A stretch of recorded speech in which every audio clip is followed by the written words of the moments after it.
নবীজি বলেছেন 3 কারণে মানুষের হায়াত কমে যায়। 3টা আমল করলে, 3টা বদ আমলে মানুষের হায়াত কমে যায়। দুনিয়ার জমিনে হায়াত কমে যায়, কমতে থাকে, হায়াতও কমে যায়, রিজিকও কমে যায়।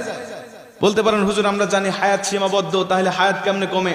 নবীজি বলছেন, বুখারীর বর্ণনায় আবু হুরায়রা রাদিয়াল্লাহু তাআলা হাদিসটা বর্ণনা করেছেন, মানুষের কিছু নেক আমলের কারণে হায়াতের মধ্যে আল্লাহ বরকত দান করে, আবার বদ আমলের কারণে আল্লাহ পাক মানুষের হায়াতের মধ্য থেকে বরকত ছিনিয়ে নেয়, ওই মানুষটা দ্রুত দুনিয়া থেকে বিদায় নিয়ে চলে যায়।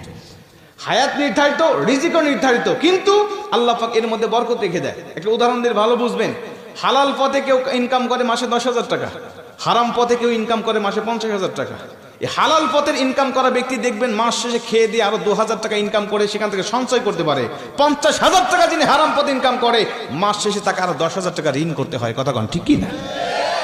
তার মানে হালালের মধ্যে আল্লাহ বরকত রেখে দিয়েছেন, হারামের মধ্যে কোনো বরকত নেই।